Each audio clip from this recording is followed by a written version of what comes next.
Langsung dimulai atau bagaimana, Bu? Ya kan, kemarin kita sepakatnya dari slide berapa ya, Mbak? Karena slide 1, 2, 3 sepertinya enggak ya? Betul? Dimulainya dari Bu Darti slide 3 sampai slide 7. Baik, Siap. Bu Darti. Siap, terima kasih Bu Hera dan Mbak Heni. Assalamualaikum warahmatullahi wabarakatuh. Selamat pagi rekan-rekan semua. Di sini kita akan membahas terkait keselamatan pasien atau pasien safety. Next.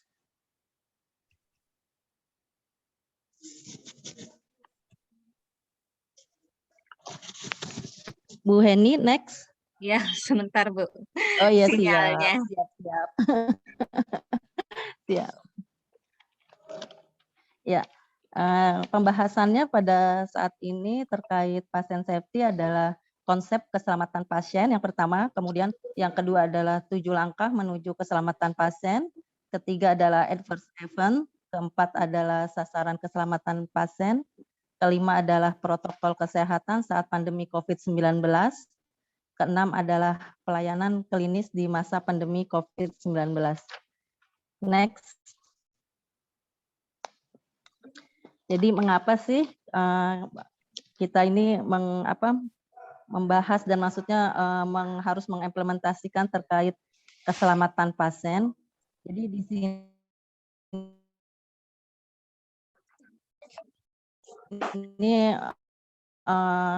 kalau yang bisa saya banyak bukti yang menunjukkan bahwa sejumlah besar pasien yang dirugikan karena pelayanan kesehatan mereka. Jadi mengakibatkan cedera permanen, meningkatkan lama tinggal di fasilitas kesehatan, atau bahkan kematian. Jadi dalam beberapa dekade ini pembelajaran bersama bahwa insiden terjadi bukan karena tenaga medis sengaja mencederai pasien, sebaliknya hal itu terjadi karena kompleksitas sistem pelayanan kesehatan saat ini, terutama di negara-negara maju ya, di mana pengobatan berhasil dan tidak untuk setiap pasien, tergantung dengan faktor atau banyaknya kompetensi penyedia pelayanan kesehatan individu. Jadi ketika begitu banyak jenis penyedia layanan kesehatan, ada dokter, perawat, apoteker, dan pekerja kesehatan terlibat, memang sangat sulit untuk memastikan pelayanan yang aman, kecuali sistem pelayanan dirancang untuk memfasilitasi informasi yang tepat waktu dan lengkap, serta pemahaman oleh semua profesional kesehatan. Jadi di sini sebagai negara berkembang banyak melakukan kombinasi untuk melakukan beberapa kegiatan atau langkah-langkah ya yang untuk bagaimana sih untuk bisa menguntungkan kepada staf medisnya. Jadi tidak dianggap buruk bahwa staf medis itu mencelakai pasien. Jadi memperbaiki struktur yang memadai, kemudian bagaimana memberikan pelayanan komoditas pelayanan kesehatan, dan bagaimana untuk bisa melengkapi kekurangan peralatan dasar, kemudian juga meningkatkan kebersihan seperti itu. Next. Tunggu ya Bu Darti, mohon maaf sinyalnya. Iya Bu Hen. Iya, Bu Heni. Baik, saya coba lanjut share screen ya. Izin ya, Mbak Heni ya, supaya lebih lancar saja. Siap, Bu. Terima kasih.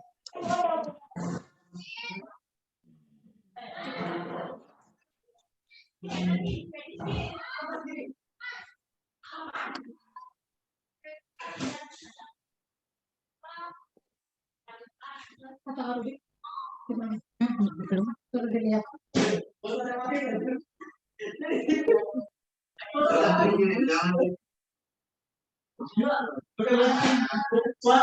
Slide berikutnya ya, Bu Tadi Darti udah ya. sekilas Ya. sekitar penjelasan. Iya, siap Bu. Tadi ini jadi tadi sudah penjelasan terkait mengapa sih pasien safety itu penting. Untuk selanjutnya adalah terkait 2R is human. Jadi kalau di sini kalau saya menginikannya bahwa adanya Institute of Medicine ini awalnya adalah adanya National Academy Science dibentuk oleh pemerintah federal untuk menjadi penasehat dalam masalah ilmiah dan teknologi. Jadi ini adalah IOM ini adalah organisasi swasta non pemerintah. Dia tidak menerima alokasi federal langsung untuk pekerjaan mereka. Jadi studi yang dilakukan untuk pemerintah itu sangat kompleks ya. Jadi didanai sendiri untuk organisasinya. Jadi sebagian besar studi yang dilakukan oleh kompleks akademi adalah permintaan instansi pemerintah. Jadi di sini dalam piagam kongres yang disebutkan di atas menempatkan IOM dalam peranan yang unik. Di luar itu proses IOM menetapnya sebagai badan independen dengan menggunakan ahli sukarela yang tidak dibayar yang menulis sebagian besar laporan. Jadi IOM ini suatu badan independen yang memang bekerja sukarela. Jadi dia memberikan laporan mungkin kejadian untuk bisa dibahas bersama ya, kejadian insiden atau memang pasien safety di beberapa memang lingkupannya. Jadi setiap laporan harus melalui proses kelembagaan IOM ini, memastikan proses peer review yang ketat dan formal. Persyaratannya bahwa temuan dan rekomendasi harus berbasis bukti bila memungkinkan dan dicatat sebagai pendapat ahli jika tidak memungkinkan. IOM bukan organisasi pemerintah, para ahli dan komite memiliki lebih banyak pilihan untuk melakukan studi secara khusus. Jadi inilah pekerjaan dari IOM itu sendiri. Jadi terkait 2R is human. Oke, baik. Iya, Dok.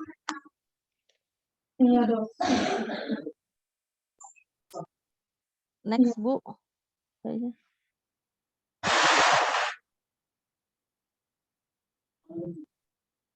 Ya. Jadi apa sih 2R is human itu adalah kejadian buruk ya. Jadi IOM merilis laporan penting mereka pada tahun 1999 dilaporkan bahwa sebanyak 98 orang meninggal di rumah sakit setiap tahunnya sebagai hasilnya kesalahan medis yang dapat dicegah. Berita utama pada saat itu berbunyinya adalah kesalahan medis pembunuh teratas ke-8. Kesalahan medis itu disalahkan untuk banyak orang kematian. Jadi para ahli mengatakan kontrol kualitas yang lebih baik mungkin bisa menyelamatkan nyawa yang tidak terhitung jumlahnya. Jadi ini maksudnya 2R is human itu adalah kejadian buruk. Nah, salah satu kesimpulan utama dari laporan itu adalah bahwa sebagian besar kesalahan bukanlah akibat dari ketidakmampuan profesional kesehatan, tetapi lebih merupakan akibat dari sistem dan proses yang gagal untuk mencegah kesalahan. Jadi strategi komprehensif untuk mengurangi yang dapat dicegah kesalahan medis dimasukkan dan tujuan ditetapkan untuk mengurangi kesalahan hingga 50% selama 5 tahun. Jadi bagaimana keadaannya? Ya memang akhirnya pada tahun 2013 ada laporan juga ada sekitar 400.000 kematian dapat dicegah dari kesalahan medis. Ya, jadi di sini ini maksud ada laporan kejadian buruk.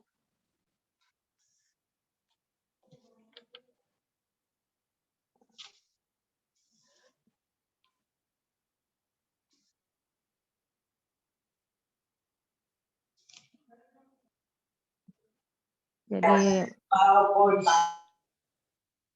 mungkin dari saya untuk ini cukup ini Bu untuk pembukanya yang terkait tuh RS Human. Lanjutnya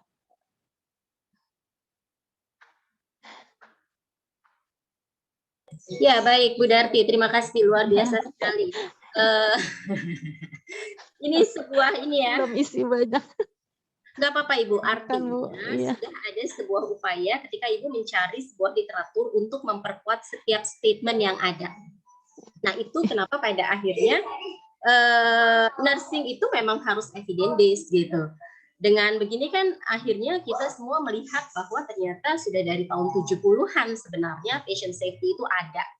Dan to err is human itu ketika orang dulu berpikirnya bahwa yang namanya kesalahan di rumah sakit itu pasti salahnya manusia gitu. Salahnya nakesnya, salahnya individunya, bukan lagi mereka memikirkan bahwa harusnya sistem gitu kan. Tadi kan Iya.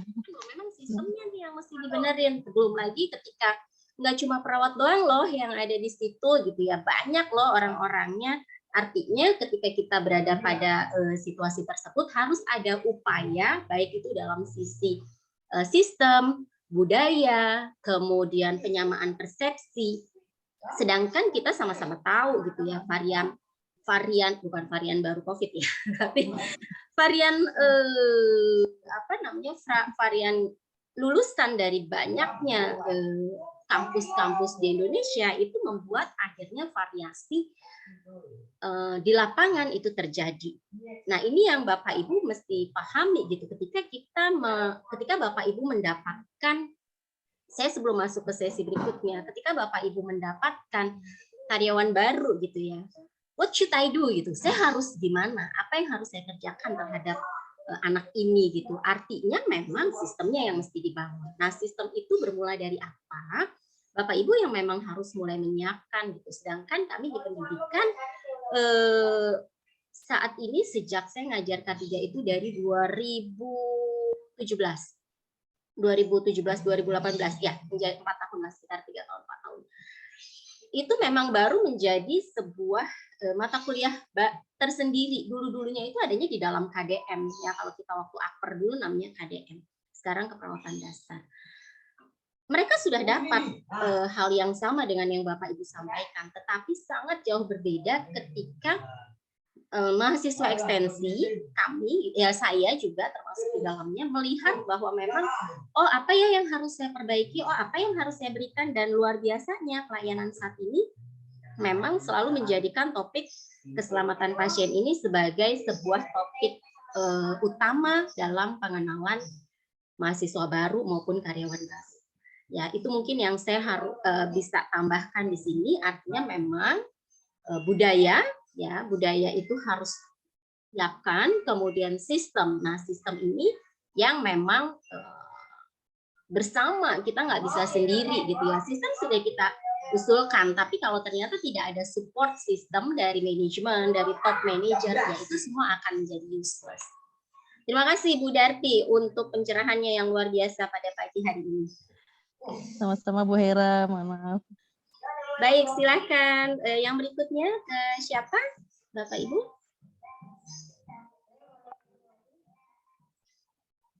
Lanjut Intan Ibu. Silakan Mbak Intan. Dipersilahkan untuk slide 8 sampai 12.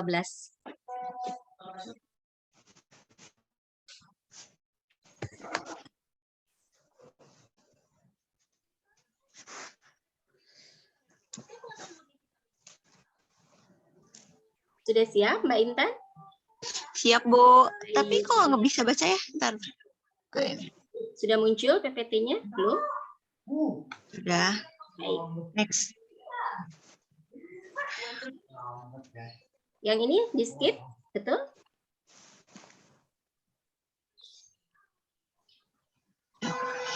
Next. WHO. Yang ini? Ya.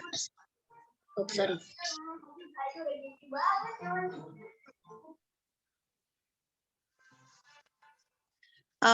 Komite Keselamatan Pasien Rumah Sakit.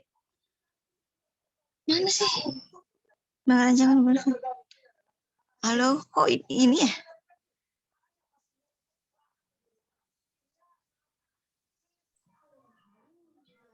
Ya, dari yang mana, Mbak? Bentar, Bu.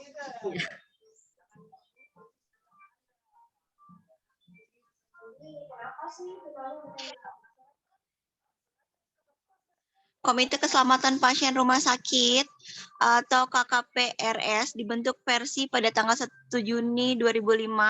Menteri Kesehatan bersama Persi dan KKPRS mencanangkan gerakan keselamatan pasien rumah sakit. Next.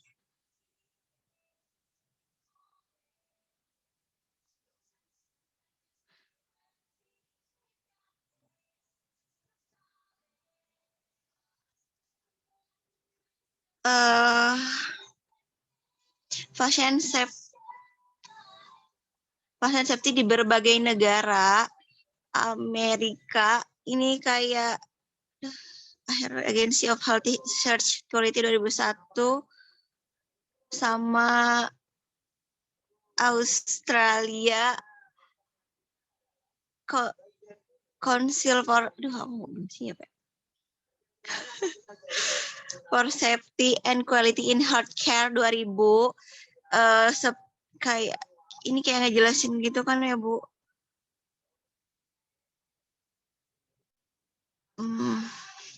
Next Bu.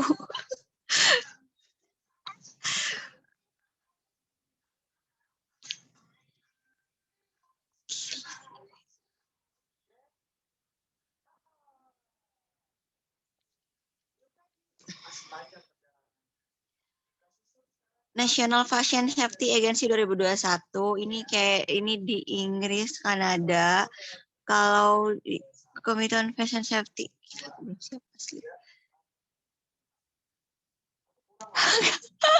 Ibu aku belum siap Bu. Gak bisa jelasin.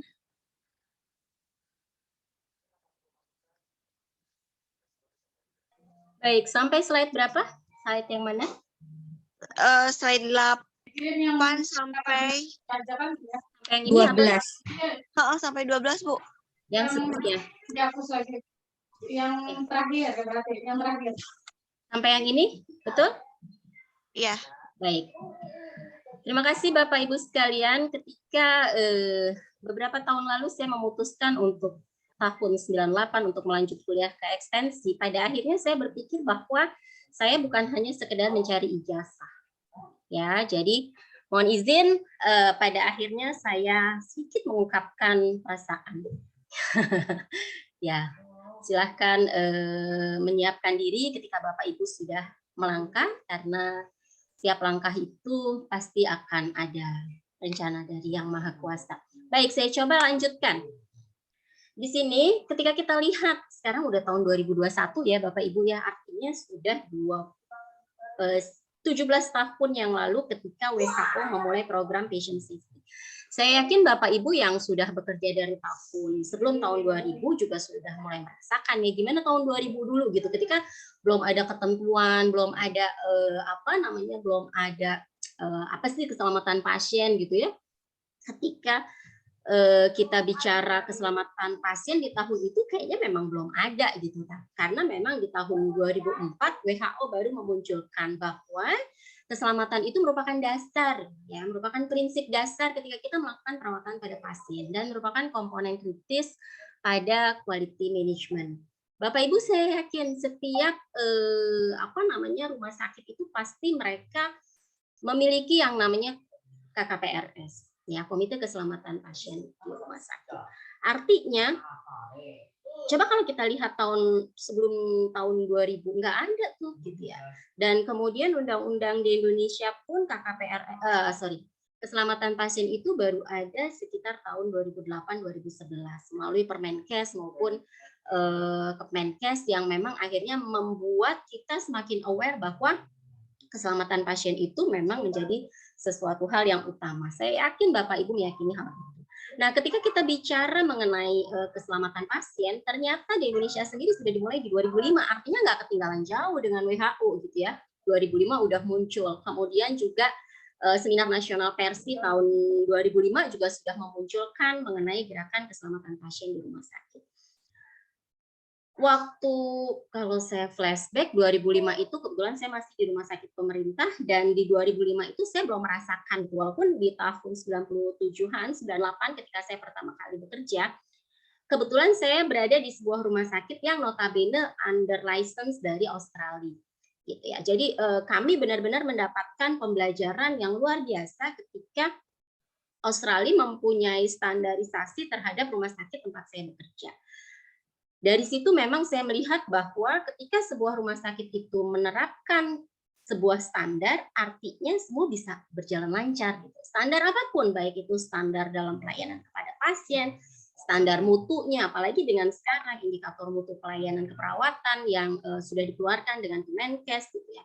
Dan ternyata WHO mengeluarkan di tahun 2004, Amerika dia sudah mendahului seperti tadi layaknya IOM ya, Institute of Medicine yang dijelaskan oleh Ibu Darti. Ternyata Amerika udah di 2001 gitu loh Bapak Ibu. Artinya dia sudah dibandingkan sekarang 2021 yang kita juga masih terus mengevaluasi diri dalam hal pelayanan keperawatan untuk standar keselamatan pasien. Mereka sudah mengeluarkan agensi sendiri untuk dalam sisi research quality-nya gitu.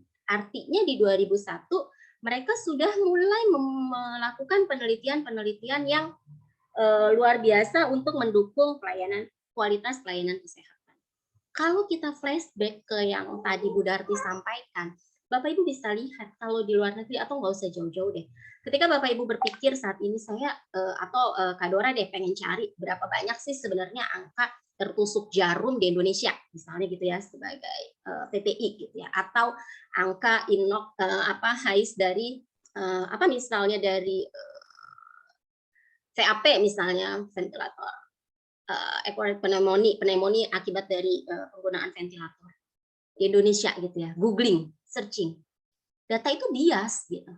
Atau misalnya Bu Aas mau cari berapa banyak sih sebenarnya angka kejadian luka operasi pada kasus fraktur misalnya ya, open fraktur, multiple fraktur gitu ya di Indonesia. Itu tuh bias gitu. Nggak kayak ketika kita mencari data itu di luar. Ya, itu bedanya. Ketika di luar, mereka justru memunculkan data itu karena mereka pikir bahwa data itu penting untuk apa? Untuk pembelajaran bagi negara lain, untuk pembelajaran bagi vaskes lain, supaya apa? Supaya mereka tidak mengalami hal yang sama dengan yang dialami oleh vaskes tersebut. Australia pun sama gitu ya. Australia mereka sudah mengeluarkan Council for Safety and Quality in Healthcare di tahun 2000. Ya, artinya kita di 2005 oke lah, masih 5 tahun agak-agak telat gitu ya, 5 tahun agak-agak telat. Gitu. Nah, sekarang di 2021 jujur saya juga pada akhirnya ketika saya mau mengajar ekstensi gitu ya, saya tuh suka, nggak bohong ya. Apalagi saya terakhir di pelayanan itu sudah 10 tahun yang lalu gitu, artinya memang banyak sekali perkembangan yang saya miss gitu. Bapak Ibu yang jauh lebih luar biasa. Dan saya hanya berbagi hal-hal yang memang saya bisa bagi gitu. Artinya Bapak Ibulah yang pada akhirnya membawa perubahan-perubahan itu pada tempat Bapak Ibu bertugas. Ya, itu yang pada akhirnya ekspektasi besar saya pribadi terhadap kakak-kakak ekstensi ketika saya mengajar mahasiswa ekstensi. Dengan metode yang saya rubah seperti ini, sebenarnya saya mau mengajak Bapak Ibu untuk how to explore, how to literature searching, itu aja sebenarnya. Ya, karena saya yakin ketika Bapak Ibu menjelaskan sebuah konsep, baik itu di depan pasien ataupun di depan direktur rumah sakit sekalipun, pasti sudah jauh lebih lancar ya, karena memang secara aplikatif Bapak Ibu sudah luar biasa. Nah, di Inggris mereka sudah ada gitu, National Patient Safety Agency di tahun 2001. Artinya, Bapak Ibu, ini loh sebenarnya ketika kita mau membangun misalnya gini, aduh saya tuh mau membuat sistem di KKP di rumah sakit saya itu menjadi lebih baik, saya harus bagaimana ya? Silakan, ini adalah beberapa organisasi atau institusi yang mereka sudah bangun, mereka sudah bentuk jauh sebelum kita membentuk. Artinya, diharapkan mereka pasti punya sistem yang lebih baik gitu. Nah, termasuk di Kanada, ya itu yang memang sudah ada. Ya itu gambarannya. Malaysia mereka sudah di 2004, Denmark sudah di tahun 2003, sedangkan Indonesia sendiri baru di tahun 2005. Itu cara paling mudah Bapak Ibu ketika kita mau membentuk atau membangun sebuah sistem, kuncinya cuma satu sebenarnya, ATM. Amati, tiru, modifikasi. Habis itu kita sesuaikan deh dengan kebutuhan di pelayanan kita gitu ya. Itu gambarannya ya. Jadi saya paham betul situasi Bapak Ibu karena saya juga waktu program ekstensi saya juga kuliah sambil bekerja. Waktu itu saya juga di Mitra Keluarga Jatinegara. Jadi saya paham betul sebenarnya kondisi Bapak Ibu gitu. Tetapi ketika sebuah sistem harus dijalankan dengan berat hati saya sampaikan bahwa memang inilah mata kuliah yang harus sama-sama kita lalui. Ya, prosesnya adalah seperti ini. Baik, terima kasih. Mohon maaf lahir batin. Yang berikutnya silahkan. Boleh dilanjut Bu Aas untuk slide Boleh bertanya nggak Bu? Terima kasih. Bu boleh bertanya nggak Bu? Silahkan Pak. Ibu, tadi kan saya lihat Indonesia itu kan KKPRS itu baru tahun 2005 ya Bu ya? Betul. Sedangkan Malaysia itu kan selisih setahun Bu, tadi 2004 kalau nggak salah. Itu untuk kemajuan di bidang kesehatannya ini, ya menurut Ibu Bu, itu lebih maju mana Bu dibandingkan dengan ya seperti tadi Malaysia itu Bu? Saya belum pernah ke Malaysia Pak Subur, jadi saya nggak tahu pelayanan di Malaysia. Ya, yang pasti begini saja. Ketika kita bicara masalah kemajuan, pastinya itu tidak terlepas dari sisi teknologi. Teknologi itu didapat ketika kita mau mencoba sebuah perubahan yang ada. Ya, jadi kalau kita tidak menerima sebuah perubahan, ya kita nggak akan bisa mengetahui efektivitasnya gitu. Sama halnya ketika harus literatur searching, sudah lama tidak pegang laptop gitu ya. Itu satu contoh deh. Saya juga alami betul gitu ya ketika beberapa teman-teman mereka mau bingung gitu ya, mau buka laptop literatur searching gitu.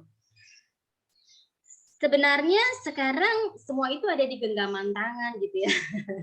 Ketika beberapa waktu lalu saya harus menjalani radiofrekuensi, saya awam tentang radiofrekuensi, tapi dengan 2 jempol akhirnya literatur searching, membaca literatur, oh oke, evidence base-nya ini yang akan dikerjakan ini, mencoba lihat dari YouTube tindakannya apa, akhirnya saya terlihat lebih pintar. Nah, saya tidak bilang saya pintar, saya terlihat lebih pintar dari Bapak Ibu. Padahal banyak gitu loh.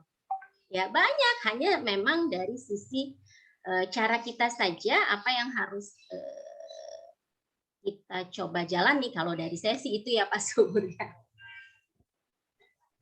Baik Bu, terima kasih. Sama-sama. Silakan Bu Aas. Siap Ibu. Bismillah Bu ya. Kalau salah mohon maaf Bu ya. Ya, nggak apa-apa, semua berproses Ibu. Baiklah, saya akan mencoba untuk membahas di slide 13 sampai 17. Yang pertama yaitu pasien safety itu mempunyai beberapa program, ada existing praktek, ada expanded-nya, ada formalisnya, ada sentralisnya. Jadi pasien safety ini bukan kegiatan yang baru. Jadi pasien safety ini sudah menyatu dengan proses pengobatan kepada pasien itu tersendiri. Jadi pelayanan kesehatan pada dasarnya itu adalah untuk menyelamatkan pasien. Jadi hal ini sesuai dengan ucapan dari Hippocrates kira-kira 2400 tahun yang lalu, yang bunyi primum non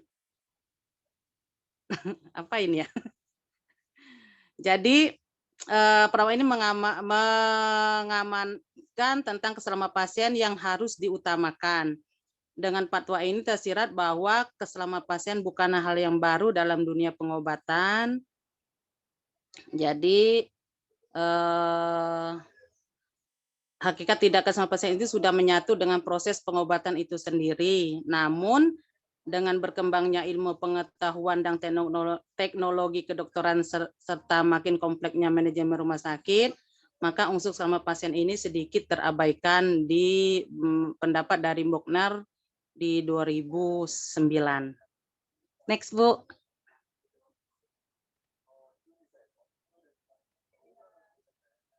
Jadi keselamatan pasien di rumah sakit itu atau KVRS itu mempunyai suatu sistem yang membuat itu asuhan pasien lebih aman. Jadi sistem ini mencegah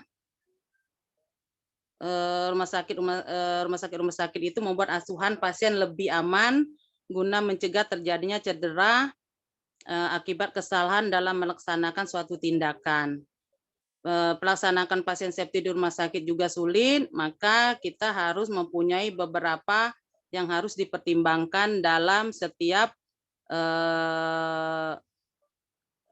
kerja di rumah sakit. Yang terutama yaitu ada beberapa, contohnya itu rumah sakit harus memastikan misalnya nama obatnya, bentuk dan cara pengucapan dari suatu obat itu. Terus seluruh staf harus berkomunikasi dengan baik serta serah terima yang baik juga. 3, tindakan untuk pasien harus sesuai dengan jenis pengobatannya. 4, akurasi dalam pemberian jenis obat ke pasien. 5, alat injeksi hanya digunakan 1 kali kepada pasien. Selanjutnya itu para staf harus meningkatkan kebersihannya. 7, itu melakukan identifikasi pasien. Jadi sistem itu kalau dilakukan di rumah sakit untuk mengurangi cedera setiap kita memberi asuhan di rumah sakit. Benar kan Bu? Slide ini ya? Makasih ya? Slide ini betul? 2 slide. Iya, Bu. Iya. Ya. Terima kasih Bu Asya untuk pencerahannya. Ada lagi, Bu? Oh, ada, belum selesai. Baik. Sampai 17, Bu. Oke, silakan. Jadi ada pengertiannya, mungkin udah pada tahu semua tentang apa sih keselamatan pasien itu, yaitu suatu sistem di mana rumah sakit membuat asuhan ke pasien lebih aman. Untuk mencapai nilai kualitas pelayanan kesehatan, maka dibutuhkan tindakan yang komprehensif dan responsif terhadap kejadian yang tidak kita inginkan. Jadi suatu sistem membuat asuhan pasien lebih aman meliputi asesmen risiko, identifikasi dan pengelolaan risiko pasien, pelaporan dan analisis insiden dan tindak lanjut serta implementasi solusi untuk meminimalkan timbulnya adanya risiko. Lanjut, Bu.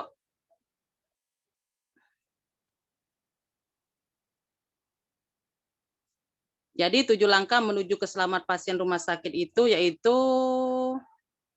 1,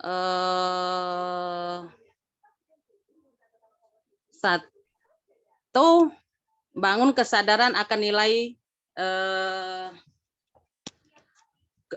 KP-nya, yaitu ciptakan kepemimpinan dan budaya yang terbuka dan adil. Jadi maksudnya ciptakan kepemimpinan dan budaya yang terbuka dan adil itu rumah sakit mampu dan mempunyai kebijakan yang harus dilakukan setiap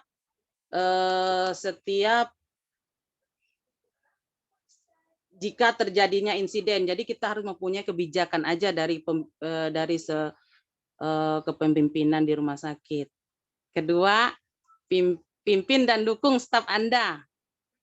Jadi bangun komitmen dan fokus yang kuat serta jelas tentang di KPE di rumah sakitnya. Jadi kita dibentuknya satu tim keselamatan pasien ya, di rumah sakit itu membentuk tim kayaknya.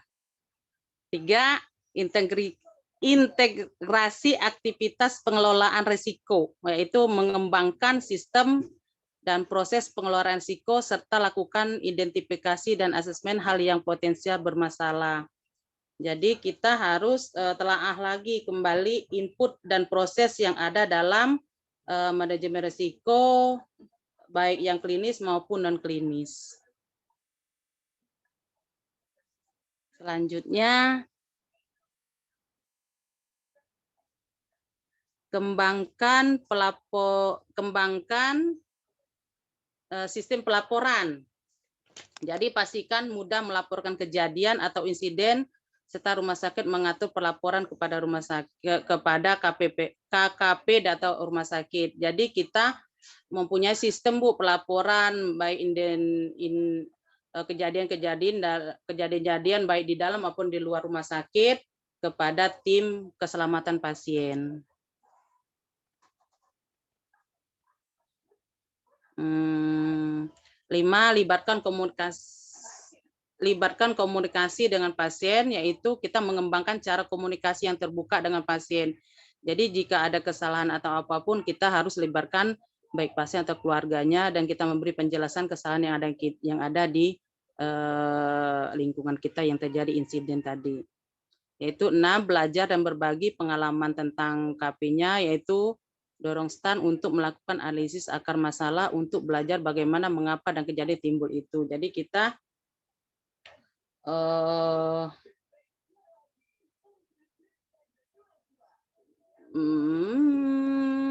jadi mengapa kejadian itu terjadi, jadi kita memberi penjelasan lagi Bu. Memberi pelaporan lagi.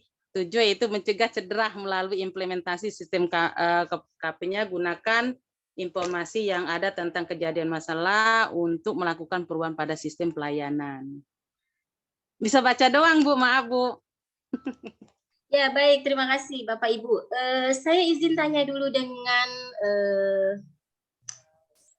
Kak Dora ya. Kak Dora di PPI itu artinya dengan timnya ada berapa orang? Maaf Bu, saya di SKP Bu. Hah? Ya, Gimana? di Salah ya? PPI itu Mas Suruh Bu. Oh, PPI PPI itu Mas Suruh. Iya, SKP Bu. Kalau di KP-nya siapa? Bagian dulu tuh Dokter Yuka ya Mbak Dora ya? Bukan ya? Di PPI-nya Bu. PPI-nya ya? Bukan. Mbak Dora di bagian apa? Keselamatan pasien? Ya. Keselamatan pasien Bu. Ya. Di keselamatan pasien. Artinya dalam tim pembagian kerjanya seperti apa? Kalau di kita karena apa ya Bu, belum terlalu berjalan dengan baik. Jadi ya kami semua misalnya ada kejadian, ya kami kan ketuanya Dokter Rizka, terdiri dari anggota saya, Pak Rudi, Mbak Risa. Jadi andaikan ada kejadian insiden, pelaporannya ya mungkin bisa ke siapa aja, bisa ke Pak Rudi, bisa ke saya. Nah, itu Bu, nanti kami serahkan ke kepalanya, ke ketuanya. Jika sudah diinin Bu. Ketika sudah ada pelaporan, apakah si staf ini dilibatkan juga untuk telusur dan membuat root cause analysis-nya? Siapanya Bu? Maaf Bu.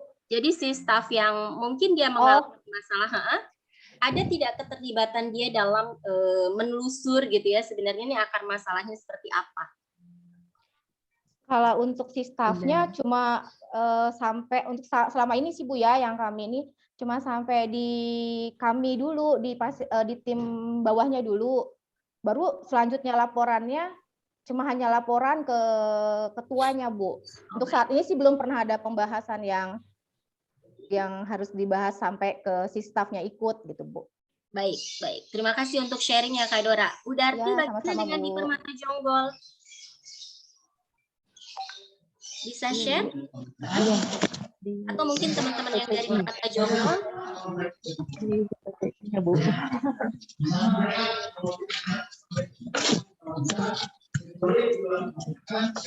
Kalau di Di sana? bagian PPI-nya Bu.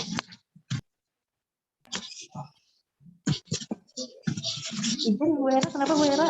Ya, jadi kalau di Permata Jonggol, kalau tadi kan memang kalau di teman-teman yang ada di Tamrin Cilengsi itu baru pada sistem pelaporan saja, gitu ya, belum ada sampai follow up-nya sampai pada melibatkan untuk penyelesaian untuk telusur akar masalah dan dibahas lebih lanjut. Kalau di Permata Jonggol kayak gimana, Bu? Ya memang keselamatan pasien sepertinya hampir sama ya Bu ya. Jadi memang kami itu staf di sana itu jadi double, jadi konsentrasi untuk kayak pengumpulan pelaporan, kemudian rutin rapat bulanan terkait insiden ya kalau memang ada, itu memang sangat agak jarang Bu, karena memang timnya itu ya merangkap tugas kayak di pelayanan seperti itu, memang masih sangat kurang Bu terkait komitmen ininya Permata Jonggol.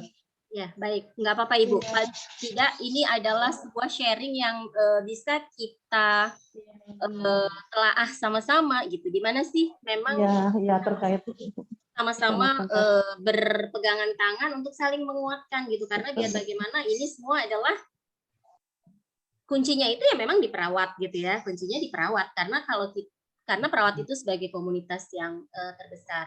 Baik, nggak apa-apa. Kalau di Rumah Sakit Polri, Mbak Eti, Kak Etika Sari ya? Kalau di Polri mana ya Bu ya? Nggak tahu, yang tahu kan Etika Sari. Kak Eti di ruang apa, maaf? Saya di ruang Harja Bu, di VIP-nya. Oh baik, di VIP-nya ya. Oke.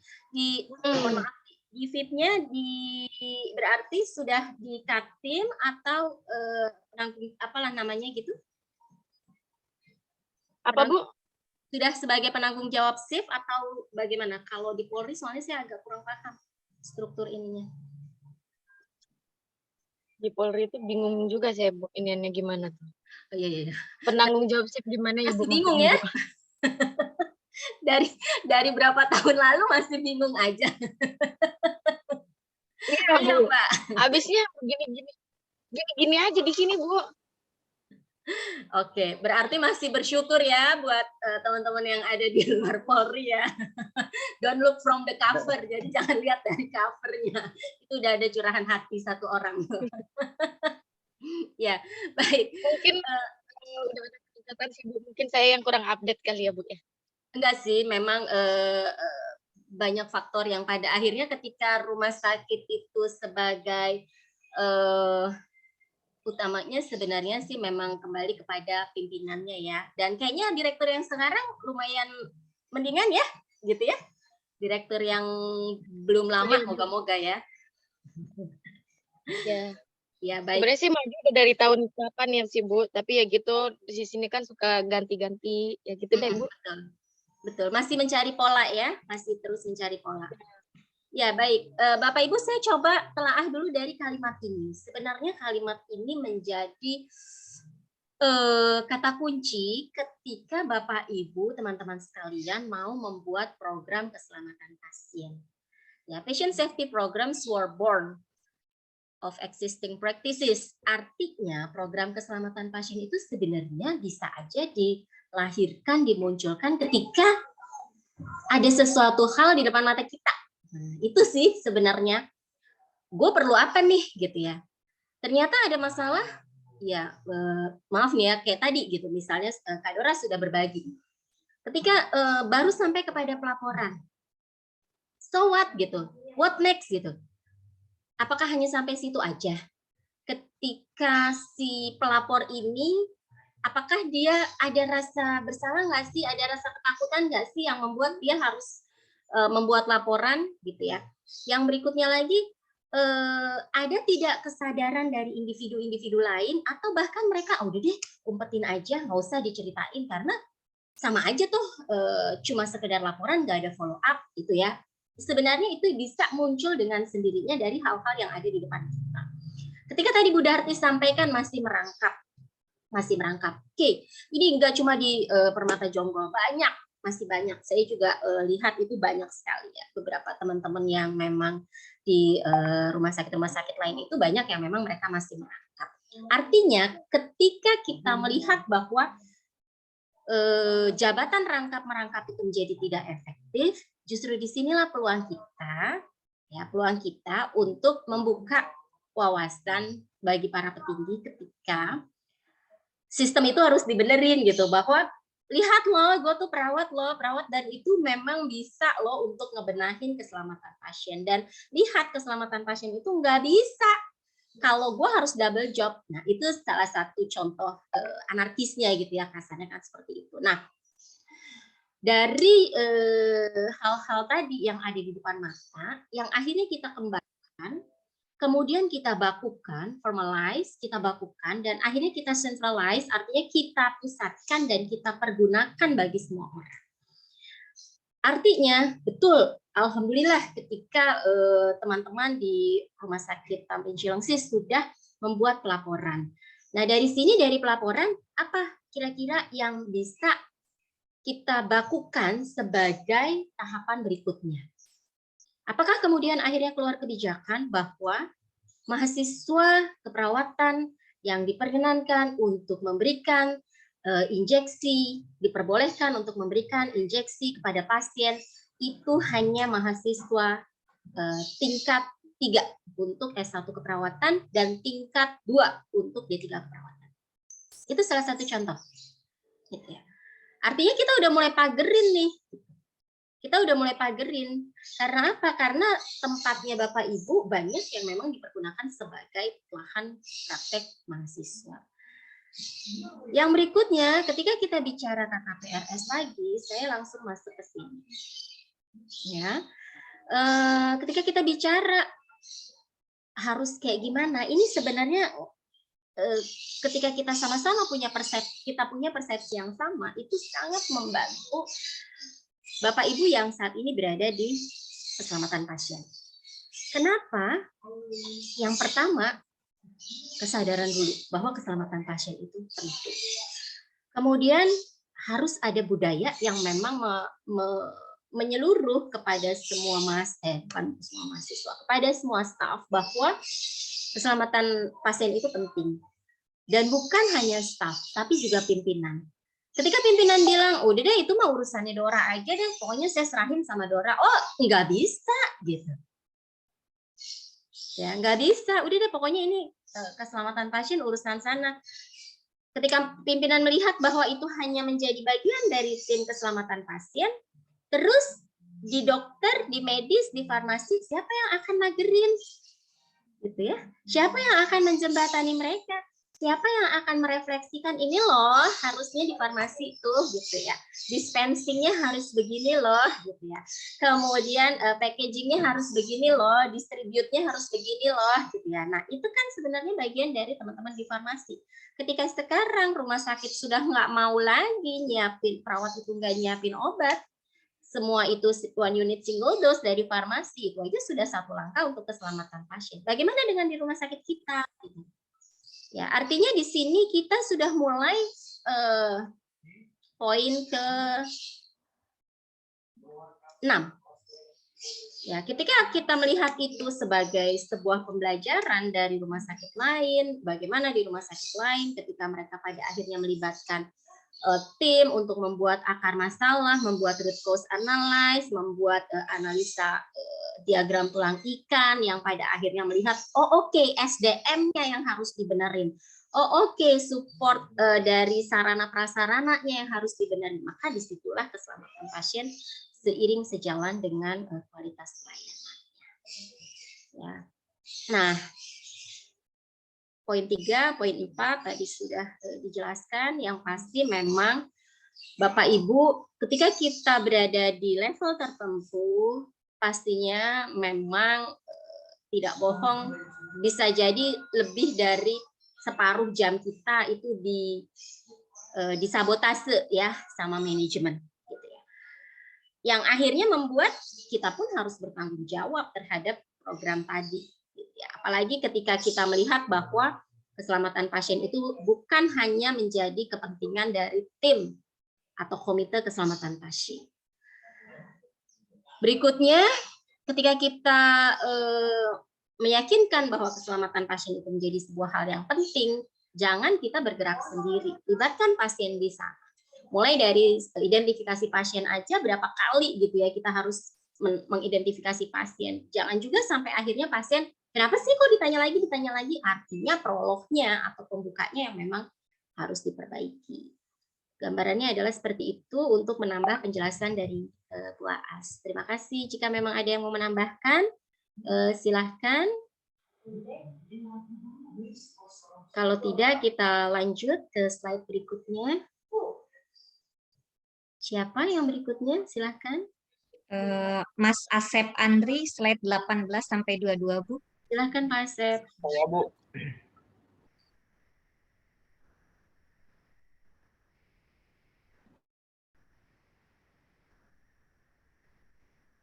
Ya, Bu.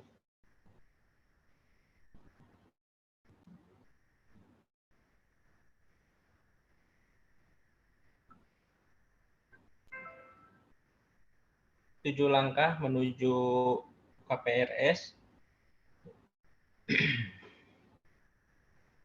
Yang nomor 5, libatkan dan berkomunikasi dengan pasien. Kembangkan cara komunikasi yang terbuka dengan pasien. Udah ini, Sep. Tadi aku bacain. Tadi Ya. udah Pak Asep. Ini Oh, udah udah ya? ini. Yang pertama, bangun kesadaran akan nilai keselamatan pasien, ciptakan kepemimpinan dan budaya yang terbuka dan adil.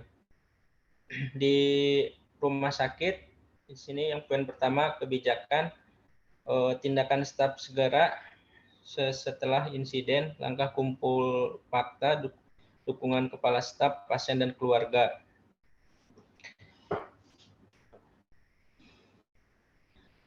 Poin yang kedua, peran dan akuntabilitas individual pada insiden.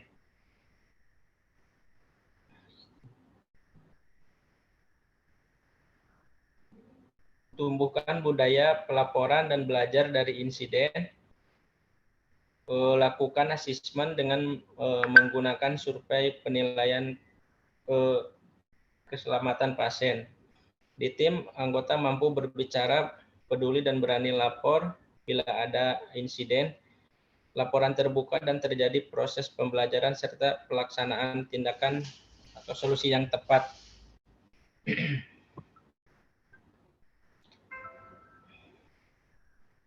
Next.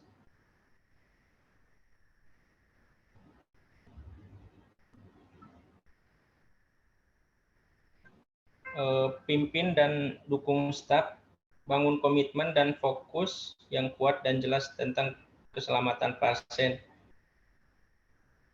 Ada anggota direksi yang bertanggung jawab atas keselamatan pasien. Yang kedua, di bagian-bagian ada orang yang dapat menjadi penggerak atau champion keselamatan pasien.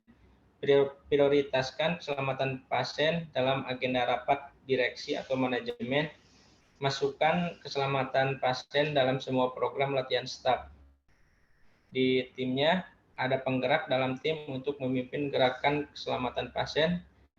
Jelaskan relevansi dan pentingnya serta manfaat gerakan keselamatan pasien. Tumbuhkan sikap kesatria yang menghargai pelaporan insiden.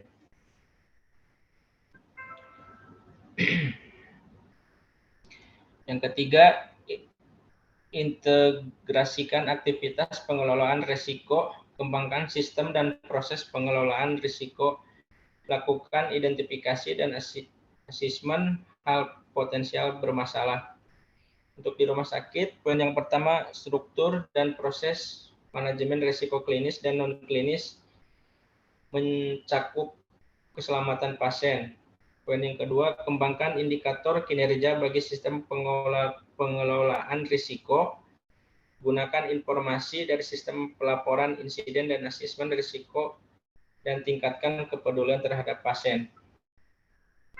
Di timnya, diskusi isu keselamatan pasien dalam forum-forum untuk umpan balik kepada manajemen terkait, penilaian risiko pada individu pasien, proses asesmen risiko teratur, tentukan stabilitas setiap risiko dan langkah memperkecil risiko tersebut.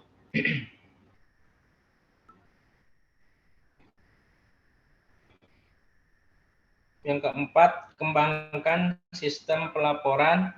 Pastikan staf mudah melaporkan kejadian insiden, serta RS mengatur pelaporan kepada KKPRS. Rumah sakit melengkapi rencana implementasi sistem pelaporan insiden ke dalam maupun keluar yang harus dilaporkan ke KPPRS sampai ke Persib. Timnya dorong anggota untuk melapor setiap insiden dan insiden yang telah dicegah tetapi tetap terjadi juga sebagai bahan pelajaran yang penting.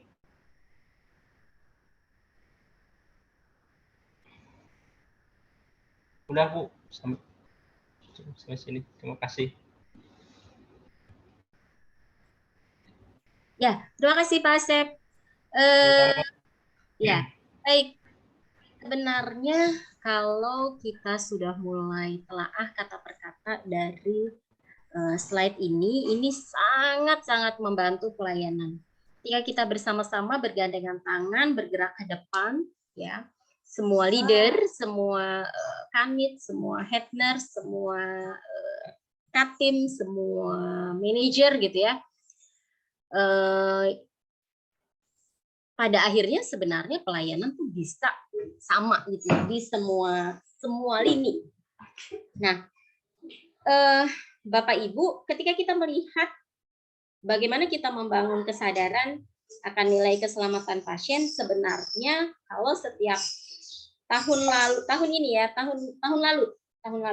itu tagline dari keselamatan pasien dunia ya, dari ICN itu kan, patient safety itu adalah speak up, artinya ngomong dong gitu ya, bicara dong, sampaikan dong, kasih tahu gitu ya kan, ketika kita ada sesuatu hal maka speak up. Nah, itu juga yang sebenarnya kami sudah mulai tumbuhkan di mahasiswa kami di program reguler. Ketika mereka menyampaikan sesuatu hal, nggak boleh ada rasa takut. Dan bagaimana budaya ini diciptakan, pastinya itu bukan down to top, tapi top to down. Ketika bagaimana seorang direktur itu dengan low profile gitu ya, turun ke lapangan, kemudian melihat bagaimana situasi yang ada di lapangan, bagaimana seorang direktur itu membuka pintunya setiap saat, mencerminkan adanya keterbukaan dari si manajemen itu kepada pelayanan. Sebenarnya itu sudah salah satu tips dan trik gitu ya bagi para staf yang bukan hanya melibatkan di level manajerial saja gitu, tetapi memang itu semua ya, budaya itu memang harus sampai down to earth gitu ya, sampai benar-benar membumi, sampai benar-benar ke bawah gitu, bagaimana keselamatan pasien itu penting loh gitu. Itu gambarannya. Dan dari sini bukan hanya sekedar mengumpulkan gitu ya. Jadi kalau dilihat dari slide ini yang sebelah kiri, bagaimana seorang staf segera setelah insiden itu melakukan pengumpulan fakta-fakta, kemudian bagaimana manajemen ataupun atasannya itu mendukung si staf itu untuk mengumpulkan fakta-fakta tadi, melibatkan si atasan ketika staf kita mengalami masalah dalam membuat laporan, kemudian si kepala ruangan head nurse ataupun apapun itulah namanya, ketika ada satu masalah dia juga bisa memberikan sebuah warning dalam tanda kutip gitu ya kepada stafnya, baik itu dalam setiap pertukaran dinas kah, atau dalam logbooknya kah, atau dalam setiap rapat rutin ruangan kah. Bisa jadi tim keselamatan pasien itu akan mendapatkan 0 laporan gitu ya, karena itu udah di layer bawah gitu, udah di layer pelaksananya udah oh iya, ketika nanti saya ada satu kejadian gitu ya, udah deh saya berhenti dulu dan saya laporkan kepada atasan saya sebelum kejadian itu terjadi.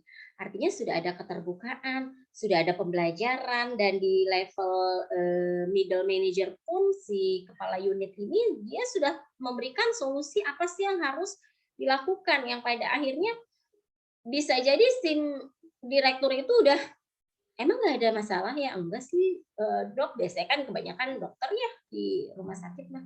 Jadi itu gambarannya ketika kita membangun kesadaran, menciptakan kepemimpinan dan budaya yang terbuka serta keadilan. Speak up kuncinya, bicara, sampaikan.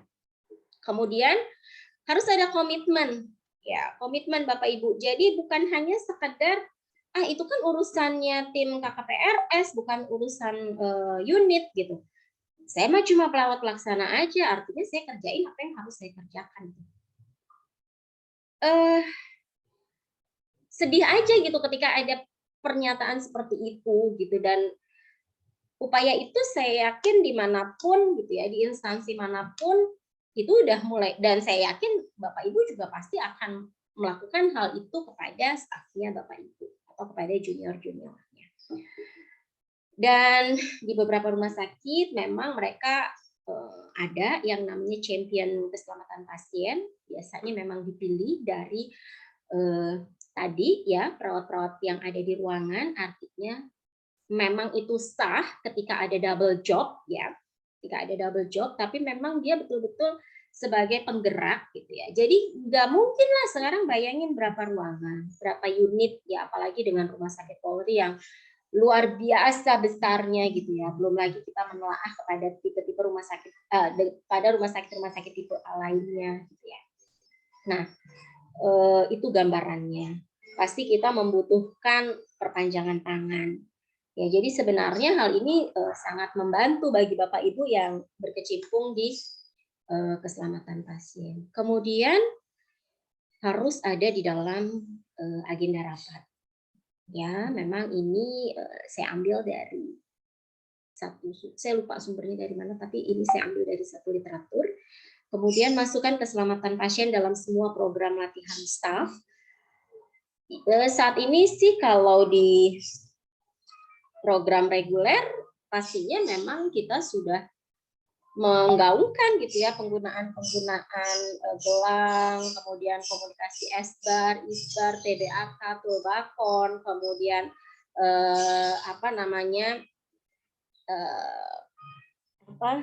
time out, sign out dan lain sebagainya, itu sudah dipaparkan ya dari mahasiswa reguler. Kemudian bagaimana dengan timnya? Ada penggerak, ya ada penggerak dalam tim. Kemudian kita juga mesti kasih tahu apa sih sebenarnya manfaat dari gerakan keselamatan pasien. Dan itu tadi, ketika budayanya udah keren banget, budaya berani ngomongnya, artinya pasti akan muncul sikap kesatria gitu ya, berani ngomong. Nggak harus cuma sekedar ngasih tahu gitu ya, adik-adiknya ngasih tahu. Karena kalau adik-adik reguler, kami selalu bilang, ketika ada masalah, cari siapa penanggung jawab shift pada hari itu, kalau shift sore atau shift malam. Tapi kalau shift pagi, maka cari kepala ruangannya. Itu dulu yang pertama harus dilakukan. Yang kedua, baru lapor kepada pembimbing akademik. Ya, karena memang biar bagaimana saat itu kami menitipkan mahasiswa di Pasienkes. Artinya kami tetap akan bertanggung jawab, tapi urgensinya pasti lebih kepada bagian rumah sakit terlebih dahulu. Kemudian, bagaimana kita mengintegrasikan pengelolaan risiko? Nah, ketika kita melihat bahwa hasil dari risiko terjadinya keselamatan pasien itu menjadi indikator kinerja di pelayanan keperawatan, pasti kita udah mulai sadari. Ketika kita bilang bahwa angka INOS harus 0, terus apa? Artinya SPO ada belum? Gitu ya. SPO untuk pencegahan infeksi nosokomial. Itu bisa dikembangkan lagi. Apa aja? Infeksi pencegahan nosokomial kan nggak cuma sekedar cuci tangan. Tapi kita juga mesti melihat bagaimana standarisasi sterilisasi instrumen gitu ya. Kemudian kompetensi dari si SDM-nya, pengembangan dari SDM-nya. Artinya itu panjang gitu ya.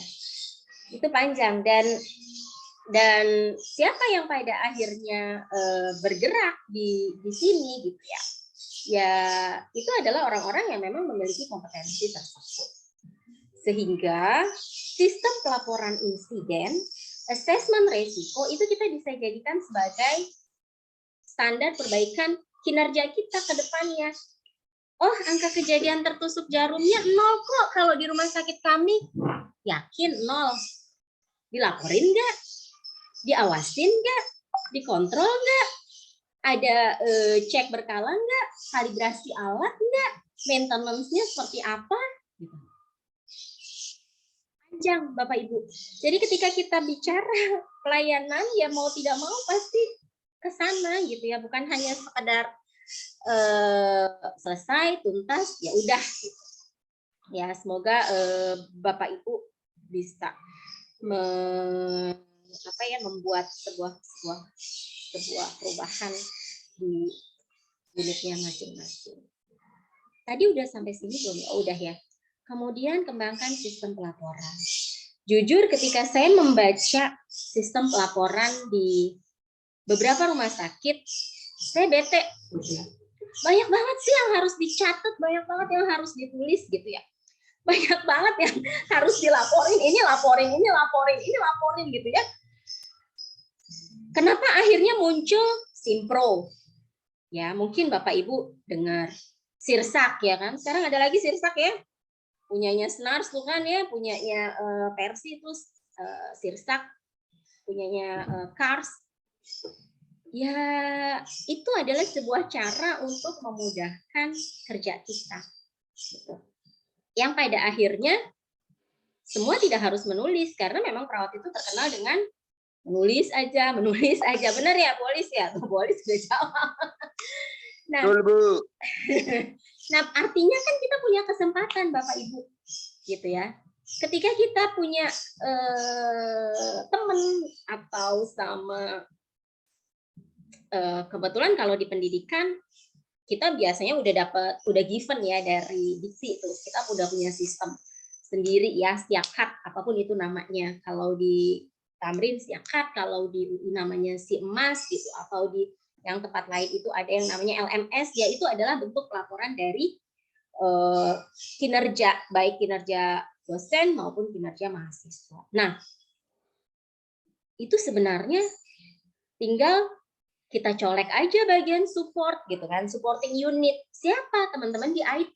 Ini nggak mungkin banget kalau mereka tuh nggak punya keahlian itu. Cuma sejauh apa kita mengajak mereka, bikinin gue dong gimana caranya nih pelaporan gue, perawat gue nggak nulis lagi. Sekarang pakai apa? Paling gampang, Google Form. Google Form aja, kita masukin item-itemnya apa. Nggak bakalan ada kesalahan, dia cuma klik. Tapi ketika dia salah huruf A menjadi huruf D, kita udah salah baca. Itu gambarannya, ya Bapak Ibu.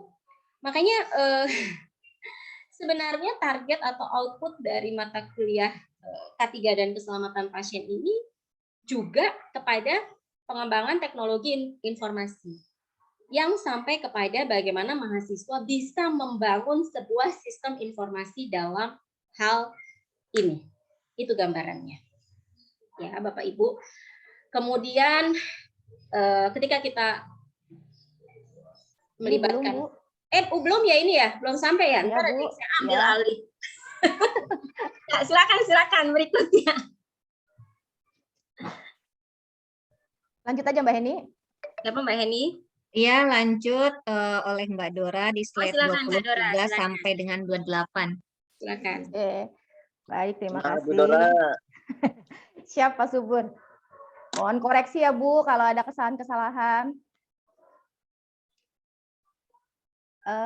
Saya melanjutkan untuk 7 langkah keselamatan pasien. Saya membacakan yang langkah kelima. Langkah kelima itu yaitu melibatkan dan berkomunikasi dengan pasien, yaitu kembangkan cara komunikasi terbuka dengan pasien. Di sini tuh peran aktif pasien dalam proses asuhan harus diperkenalkan dan didorong. Sedangkan pasien memainkan peranan kunci dalam membantu penegakan diagnosa yang akurat, dalam memutuskan tindakan pengobatan yang tepat, dalam memilih fasilitas yang aman dan berpengalaman, dalam mengidentifikasi kejadian tidak diharapkan atau KTD, serta mengambil tindakan yang tepat. Untuk kegiatannya di Fasiankes atau di rumah sakit, Kemarin hanya berhasil. yaitu kembangkan kebijakan yang mencakup komunikasi Slide-nya yang mana sih Mbak Indri? dengan pasien dan keluarganya tentang atau mengenai insiden yang terjadi. Terus yang kedua, pastikan pasien dan keluarganya mendapatkan informasi bila terjadi insiden dan pasien mengalami cedera sebagai akibatnya. Sedangkan yang ketiga, berikan dukungan kepada staf, lakukan pelatihan-pelatihan dan dorongan agar mampu melaksanakan keterbukaan kepada pasien dan keluarganya. Sedangkan kegiatan di tim, di unit atau pelaksananya, yaitu pastikan anggota tim menghargai pasien dan keluarganya secara aktif pada saat terjadinya insiden. Yang kedua, prioritaskan kebutuhan untuk memberikan informasi kepada pasien dan keluarganya pada saat waktu terjadi insiden, dan berikan informasi yang jelas, akurat, tepat waktu. Next.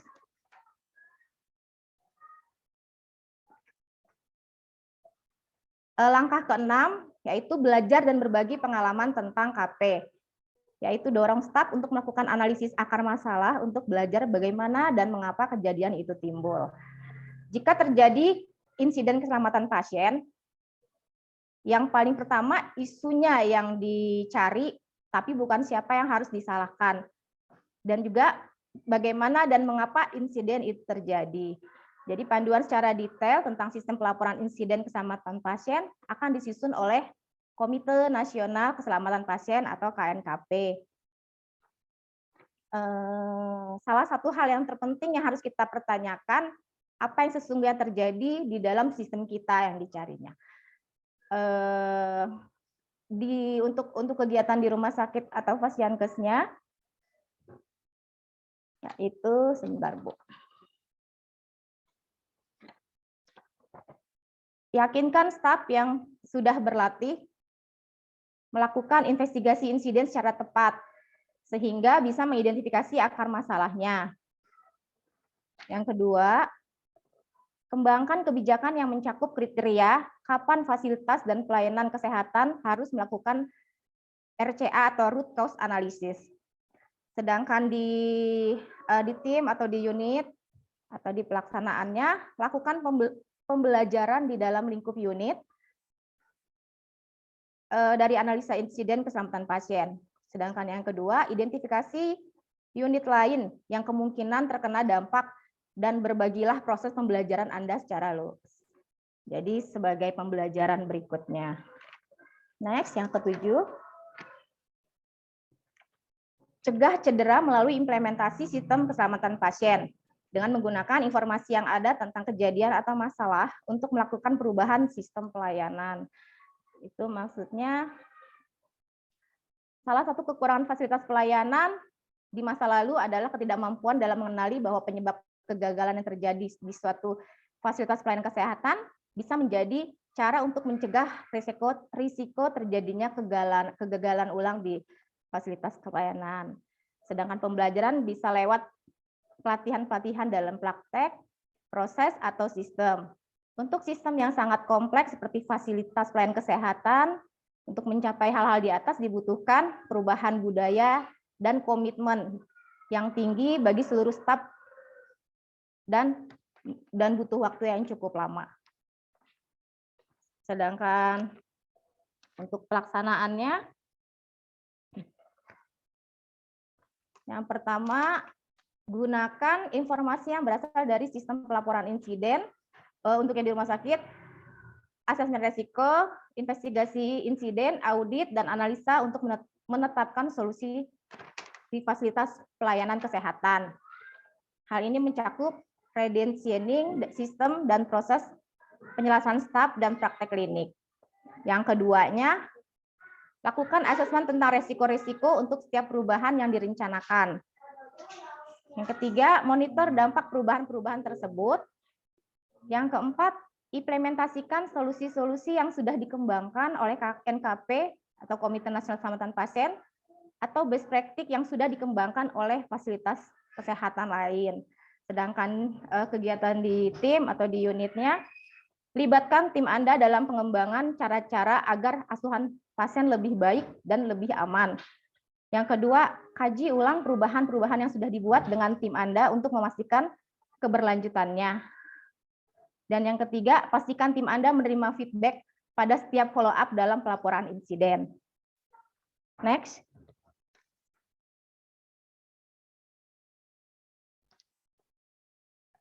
Sekarang yang ketiga, adverse event. Adverse itu adalah kejadian buruk. Kejadian buruk, keselamatan pasien di sarana pelayanan, yaitu upaya yang dirancang untuk mencegah terjadinya adverse. Adverse outcome itu hal yang merugikan sebagai akibat tindakan yang tidak aman atau kondisi laten. Kondisi laten itu adalah kondisi yang tersembunyi dan mempunyai potensi untuk memunculkan masalah. Next. Saya ke bagian kejadian yang tidak diharapkan atau KTD. Yang mana KTD itu cedera yang disebabkan oleh penata laksanaan medis, bukan oleh kondisi yang mendasari pasien.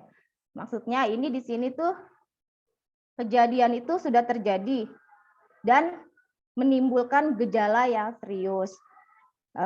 Mungkin contoh-contohnya, salah satunya mungkin pemberian obat yang mengakibatkan pasien itu jadi shock anafilaktik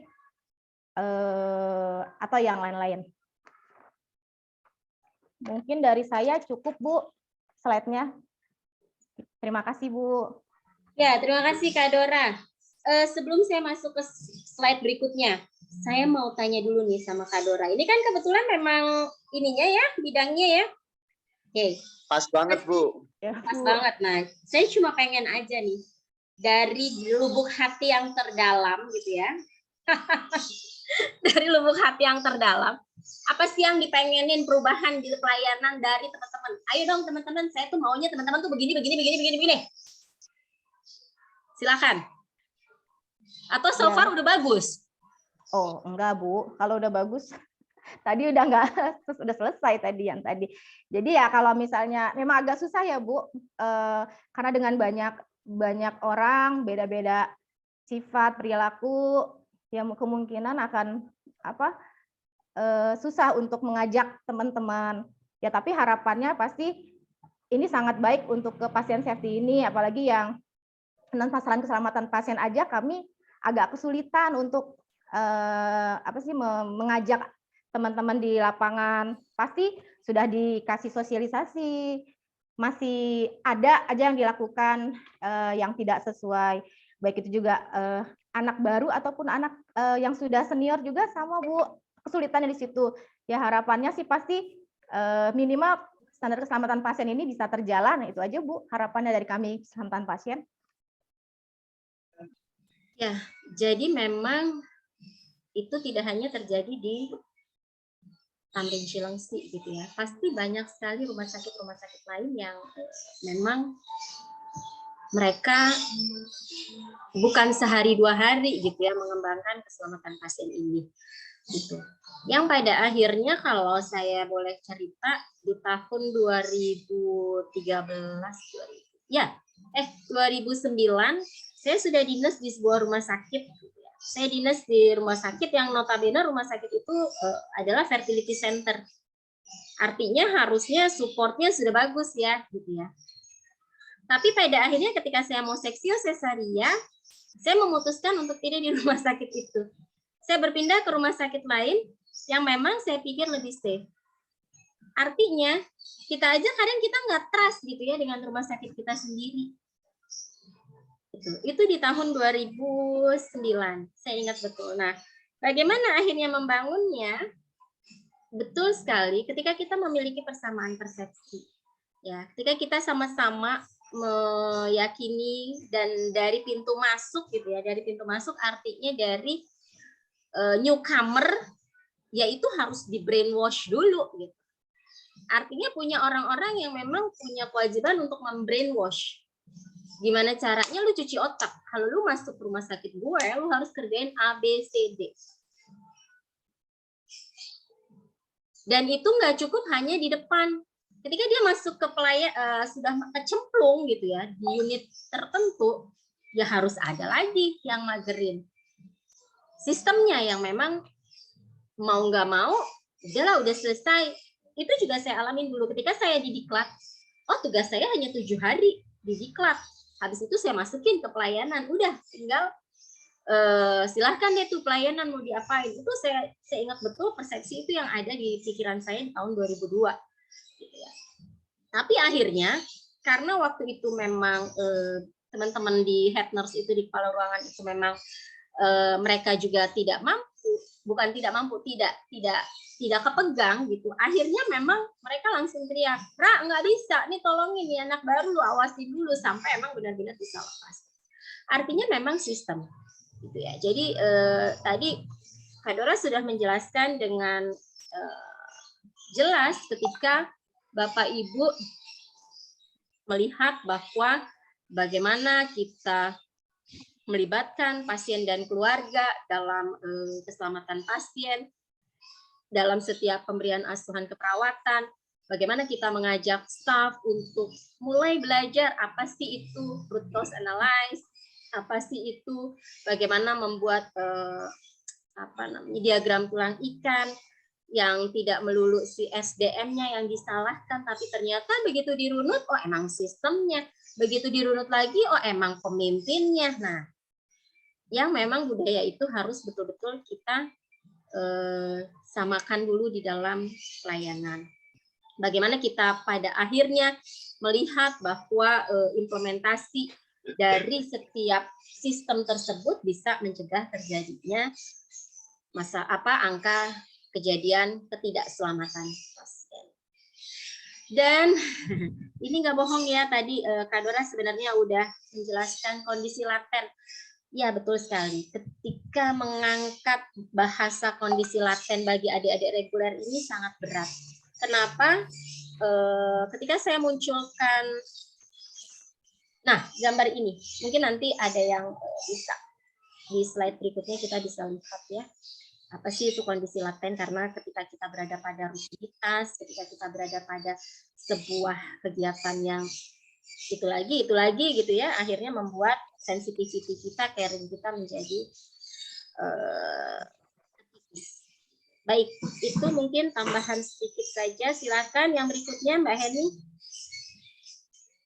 Saya sendiri Bu, dari slide 29 sampai 34 melanjutkan slide dari Mbak Dora. Betul ya yang ini ya? Ya. Ya, terima kasih. Terima kasih Ibu atas waktu dan tempatnya. Di sini saya akan memaparkan tentang KTC ya, kejadian tidak cedera. Terjadi penanganan klinis yang tidak sesuai pada pasien, tetapi tidak terjadi cedera. Ya mungkin contohnya yang bisa saya contohkan, misal pasien minum paracetamol, terus tidak ada reaksi apapun, padahal dokter tidak meresepkan paracetamol gitu. Lanjut Bu di slide berikutnya. Terus di sini ada NERMIS ya, kejadian nyaris cedera ya, atau disingkat KNC ya, yaitu kejadian atau situasi yang sebenarnya dapat menimbulkan kecelakaan, trauma atau penyakit tetapi belum terjadi karena secara kebetulan diketahui atau upaya pencegahan segera dilakukan. Di sini mungkin saya akan mencontohkan dari KNC itu misalnya salah identitas pasien, namun diketahui sebelum dilakukannya tindakan. Tuh, lanjut Bu, slide selanjutnya. Terus di sini ada KPC ya, kondisi potensial cedera ya, yaitu suatu keadaan yang mempunyai potensi menimbulkan cedera. Mungkin di sini juga saya mau memberikan contoh kecil, misalnya kerusakan alat-alat alkes seperti ventilator, disisok atau tensimeter gitu. Jadi KTC, KNC, sama KPC itu ya siapa saja sih untuk pelaporannya gitu yang harus dilaporkan itu bagaimana ya mungkin untuk siapa saja yang melaporkan ya semua staf rumah sakit yang pertama menemukan kejadian sama semua staf yang terlibat dalam kejadian. Terus yang harus dilaporkannya seperti apa? Ya yang harus dilaporkan yaitu ya kejadian yang sudah terjadi sama potensi terjadi maupun nyaris terjadi yang pelaporannya itu jangan lebih dari 48 jam untuk pelaporannya. Nah, untuk laporan insiden keselamatan pasien ini kita terbagi ke dalam dua ya, yaitu pelaporan secara internal ya kepada atasan kita, komite keperawatan ya, yang kita kalau misalnya ada kejadian kita isi ya untuk pelaporan berupa grading martik resikonya. Dan yang kedua kita pelaporan ke bagian eksternal untuk pelanjutan dari internal yaitu ke bagian KNKP ya, yaitu Komite Nasional Keselamatan Pasien ya, yang mungkin nanti untuk pelaporannya secara elektronik bisa via email atau websitenya gitu. Lanjut untuk slide berikutnya Bu. Nah, di sini ada adverse event ya AE ya. Di sini didefinisikan sebagai suatu kejadian yang tidak diharapkan. Ya pada dasarnya adverse event itu bersifat ketidaksengajaan ya. Mungkin apa penyebab terjadinya ya. Yang pertama itu human error ya. Di sini didefinisikan yaitu sebagai kegagalan untuk menyelesaikan sebuah tugas atau melakukan tindakan yang tidak diizinkan yang dapat menimbulkan cedera, kerusakan peralatan atau properti dan menghambat proses pekerjaan.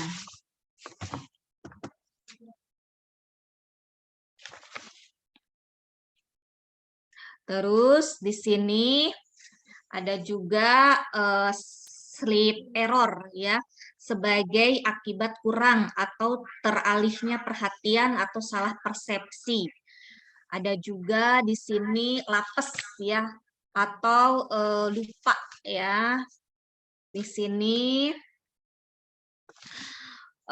diartikan sebagai kesalahan yang terkait dengan proses mental dalam asesmen informasi yang tersedia ya, kesalahan dalam merencanakan asuhan keperawatan, kesalahan dalam menetapkan tujuan, kesalahan dalam mengambil keputusan klinis ya. Di sini juga ada violation atau pelanggaran ya. Ya di sini ya dapat diartikan sebagai tindakan sengaja yang tidak mengikuti suatu peraturan prosedur ya, sebagaimana yang kita ketahui setiap rumah sakit kita mempunyai panduan ya SPO ya. Biasanya si pelanggar itu mengetahui peraturan prosedur yang tidak ia patuhi ya.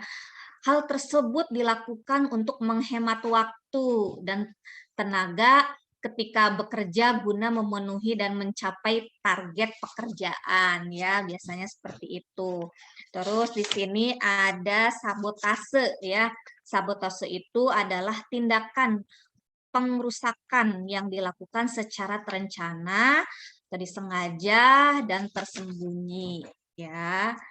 Lanjut Bu, slide berikutnya. Nah, di sini ada kondisi latent ya, latent kondisi ya, di mana di sini dapat diartikan ya kondisi latent ini suatu kondisi yang sudah terlihat jelas sebelumnya, di mana suatu kondisi menunggu terjadinya suatu kecelakaan ya. Jadi menunggu dulu suatu kecelakaan. Karena kenapa? Karena ada dua sistem ini ya. Yang pertama sistem yang kurang tertata yang menjadi predisposisi terjadinya error ya. Yang kedua, sumber daya yang tidak memenuhi persyaratan ya, sehingga ya terjadinya suatu kecelakaan. Untuk slide berikutnya, Bu. Mungkin untuk slide berikutnya nanti akan dilanjutkan sama Mbak Etika Sari, Bu. Untuk slide yang saya paparkan cukup, Bu. Mohon ada masukannya, Bu, sama ada tambahannya dari Ibu. Ya baik, sepertinya sih sudah sangat jelas ya terkait dengan contoh-contoh dari kejadian-kejadian yang tadi sudah dijelaskan oleh Mbak Heni. Tapi kembali lagi memang seperti yang tadi saya bilang gitu ya, ketika rutinitas membuat sesuatu hal yang harusnya tidak biasa menjadi biasa, itu yang justru kadang pada akhirnya membuat sistemnya jadi nggak benar gitu. Karena kayak kemarin itu saya sampai mengajak adiknya yang program reguler, coba dilihat dari gambar ini, kira-kira apa saja gitu ya, yang memang menjadi satu masalah dan harusnya itu nggak terjadi gitu. Itu lama banget ya, cukup lama ketika melihat ada gambar ini, mereka tuh lama sekali karena memang kebetulan program reguler itu semester 3 itu belum pernah turun ke lapangan karena situasi COVID gitu. Tapi mereka dengan luar biasanya bisa menyebutkan gitu, dan yang menyebutkan itu justru adik-adik yang bukan dari SMK keperawatan gitu. Mereka bilang bedside rail-nya, Bu, gitu ya, supaya cepat aja kan. Bedside rail-nya, kemudian posisi ini kan tangga darurat gitu. Mereka sudah mulai bisa melihat itu. Artinya, saya yakin Bapak Ibu sekalian jauh lebih memiliki sense of melihat ini gitu ya. Begitu mereka lihat, Bu, ini linen bukannya, Bu, bukannya linen itu harusnya nggak boleh sampai begini, Bu. Iya, betul. Terus apalagi saya bilang, ini Bu, orang ini nih ada di jalanan, nanti kan ini kalau mau lewat ada berangkar apa lewat gimana? Oke, betul gitu ya. Nah, situasi-situasi ini yang kadang ketika kita lihat kayaknya itu biasa gitu, tapi ternyata kan justru menimbulkan sesuatu hal yang nggak benar gitu ya, bukan sebuah standar yang seharusnya. Terima kasih Mbak Heni untuk pencerahannya. Silakan Mbak Etika berikutnya. Ya, lanjut Mbak Etika, slide 35 sampai 40. Saya akan melanjutkan dari ini tadi dengan materi sasaran keselamatan pasien. Biasanya sasaran keselamatan pasien itu, biasanya rumah sakit itu kan kita dituntut untuk melayani pasien itu dengan baik ya. Terus bisa juga dengan standar-standar minimal rumah sakit diatur dengan ditetapkan atau peraturan gitu. Terus biasanya ada juga dengan identifikasi pasien yang misalkan dari rumah sakit itu mengembangkan dengan pendekatan atau memperbaiki, misalkan meningkatkan mutu pelayanan. Biasanya rumah sakit itu juga bisa membuat kebijakan seperti identifikasi pasien, terus bisa juga membuat pedoman atau panduan identifikasi untuk mengajukan ke seluruh unit di rumah sakit. Nah, terus ada juga rumah sakit juga biasanya merancang SPO atau mengidentifikasi untuk pasien melalui seperti pemasangan gelang, terus dipasangnya kapan dan harus di mana dipasangnya. Terus rumah sakit juga biasanya merancang SPO tentang pemasangan seperti tanda-tanda resiko misalkan bagi pasien yang datang ke rumah sakit kayak gitu. Selanjutnya Bu. Nah, ini juga ada seperti identifikasi pasien yang kayak kalau misalkan kita mau tindakan seperti kayak yang berakibat fatal, yang kayak misalkan kita mau melakukan pembedahan, kayak mau melakukan operasi ataupun melakukan pemberian transfusi darah. Jadi kita harus mendapatkan SPO dari yang peraturan dari identifikasi itu supaya mau pihak pasien atau dari rumah sakit pun tidak dirugikan nantinya. Lanjut, Bu. Nah, inilah kita harus melakukan identifikasi pasien. Misalkan nih, pemberian obat. Sekarang itu kan ada 7 benar obat yang kayak pertama itu namanya gitu kan. Pokoknya 7 benar obat. Terus kita pemberian terutama itu kita lihat dulu kan gelangnya, namanya siapa Ibu, tanggal lahirnya berapa Ibu. Nanti kan pasien juga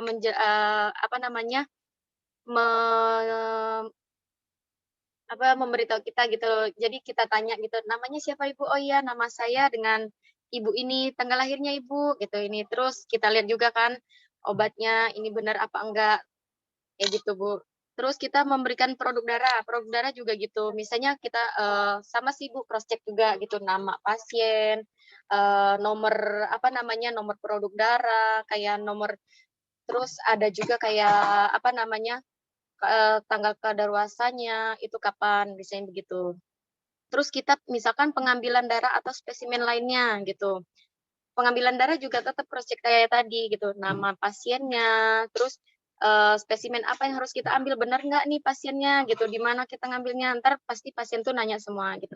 Terus ada juga sebelum pemberian obat pasti kita kayak tadi melakukan identifikasi pasien lagi gitu. Sebelum memberikan obat itu kita lihat lagi, kita cross check kembali kan. Nanti ini obatnya misalkan obat pasien ini namanya ini, oh iya obatnya misalkan ranitidin gitu, benar apa enggak ini obatnya gitu. Jadi harus tetap cross check cross check kembali gitu.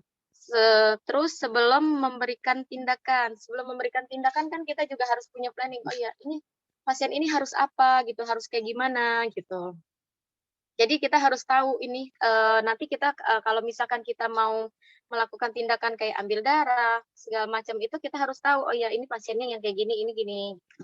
Jadi kayak gitu Bu. Lanjut. Nah ini misalkan identifikasi pasien harus mengikuti misalkan gelang pasien. Mengikuti pasien kemanapun atau gelang identitasnya. Jadi kita ngelihat ini identitas pasien ini. Jadi kita lihat identitasnya, itu kan sudah dipasang gelangnya. Nah, namanya benar apa enggak, tanggal lahirnya, nomor CM-nya, biasanya sih seperti itu. Terus bisa juga dengan mengidentifikasi melalui KTP pasien. KTP pasien itu kan nanti pas pendaftaran itu kan biasanya sudah dari situ kita mendapatkan nama pasien, misalkan tanggal lahir, jadi identitasnya dari situ biasanya. Terus kalau nomor rekam medik itu, ini pasien sudah pernah berobat belum? Tapi kalau misalkan belum, biasanya dari rumah sakit tersebut nanti mengeluarkan nomor rekam medisnya gitu. Lanjut Bu. Nah ini larangan dilarang mengidentifikasi dengan nomor kamar pasien atau lokasi. Misalkan kita itu tidak boleh mengidentifikasi itu dengan keadaan misalkan pasien itu misalkan yang kayak kita mengidentifikasi, oh ya kamar ini dengan nomor ini, itu kan biasanya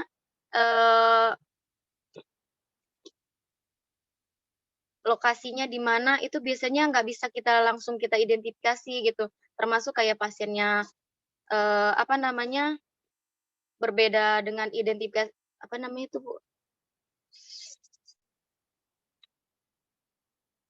Aduh, susah Bu jelasinnya Bu.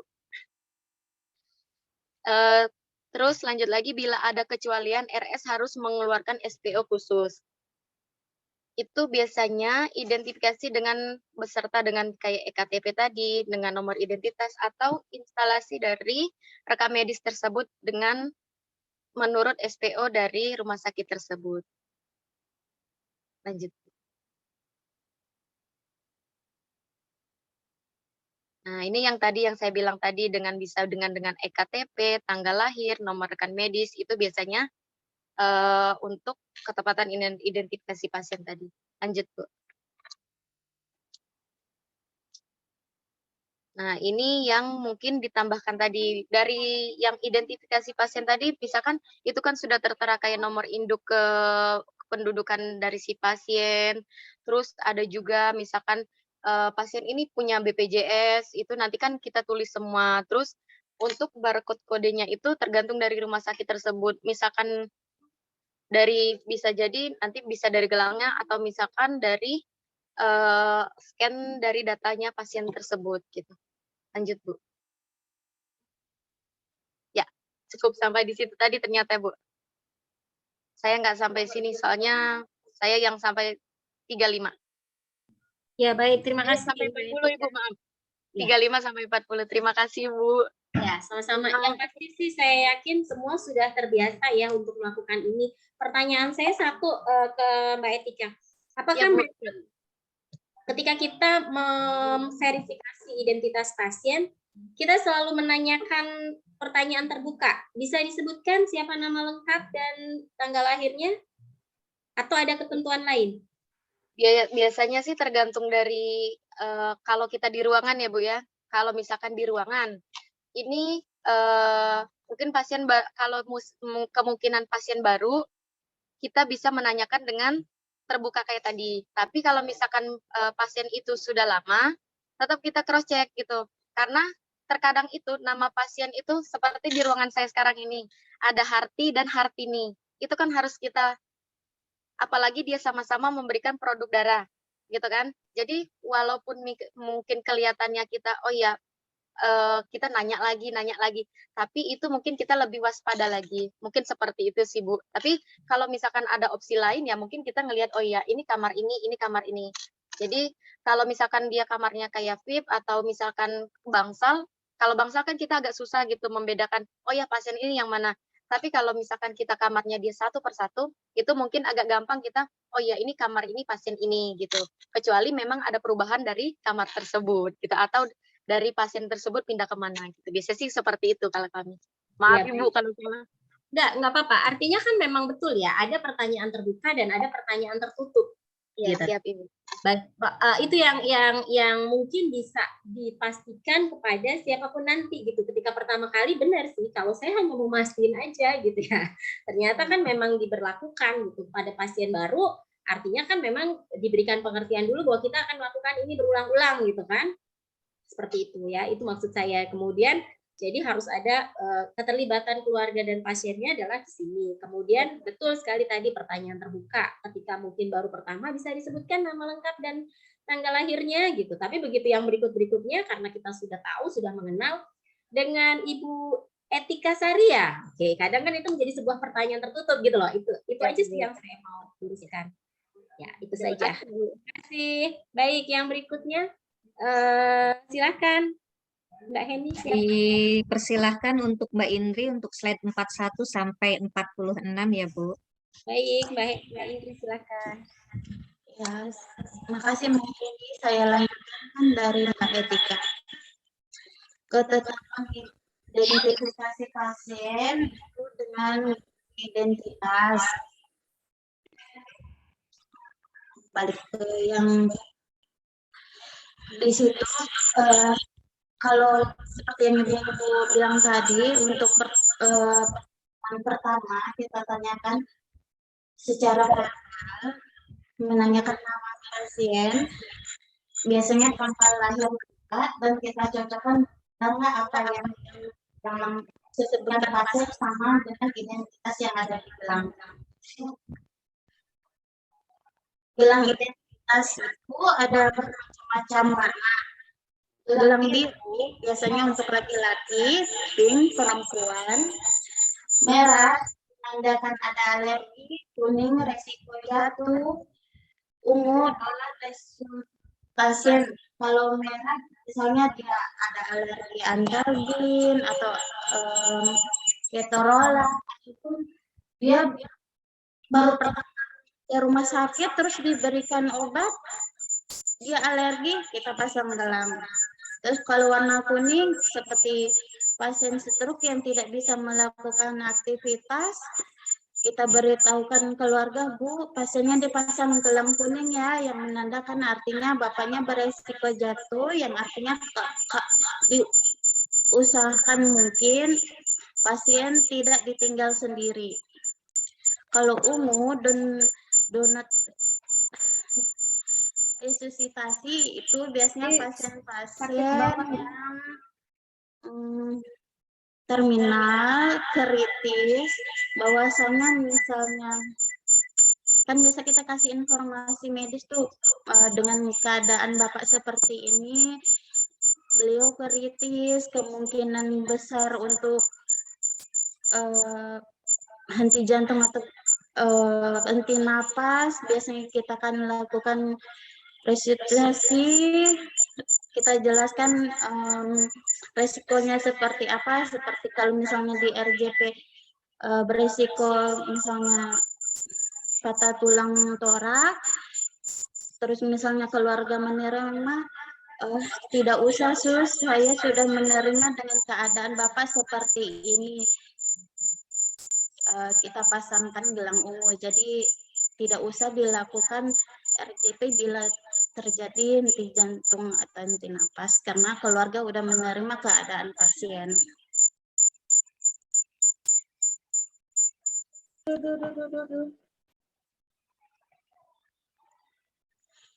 Nah, ini yang tadi dijelasin pertama, pengenalannya secara verbal kita tanyakan, mencocokkan, kita nanyakan nama pasien, terus tanggal lahir, kita cocokkan ke gelangan, oh benar identitas yang terpasang sesuai dengan si pasien tersebut. Pertemuan berikutnya kita cuman seperti Ibu bilang, oh iya Ibu Etika, ya saya dengan saya sendiri. Gitu. Terusnya hanya dilihat dari kami saja.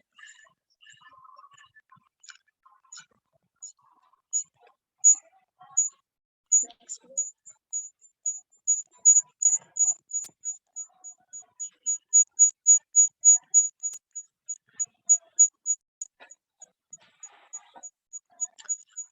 Peningkatan komunikasi yang efektif.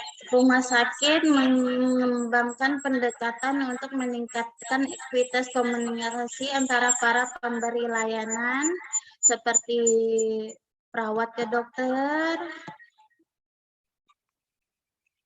perawat ke petugas laboratorium, atau ahli gizi, pokoknya yang bekerja di dalam lingkup rumah sakit.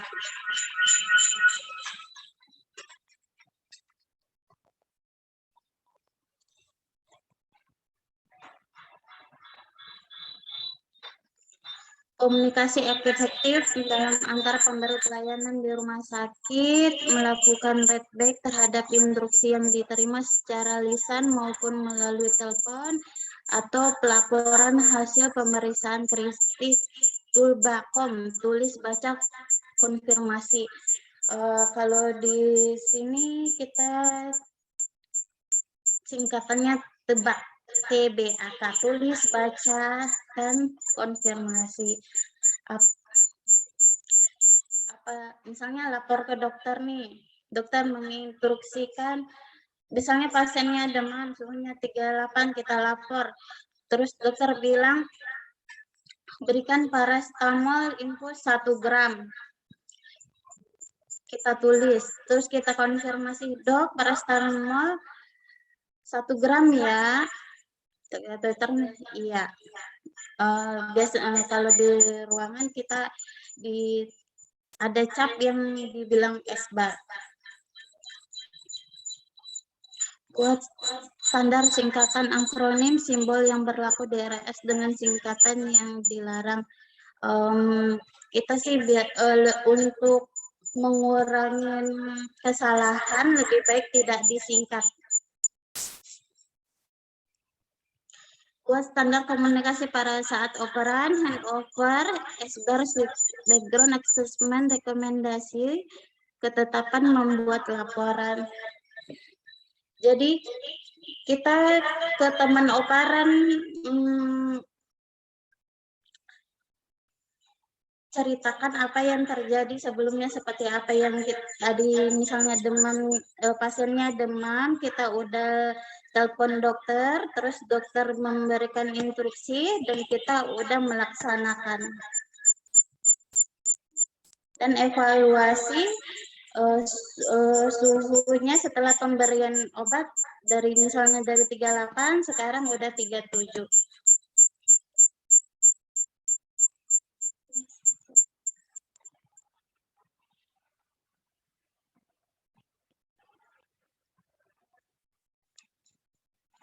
Nah, ini yang harus supaya kita tidak terjadi komunikasi yang sering salah dan membahayakan pasien lisan atau lewat lisan dengan esbar.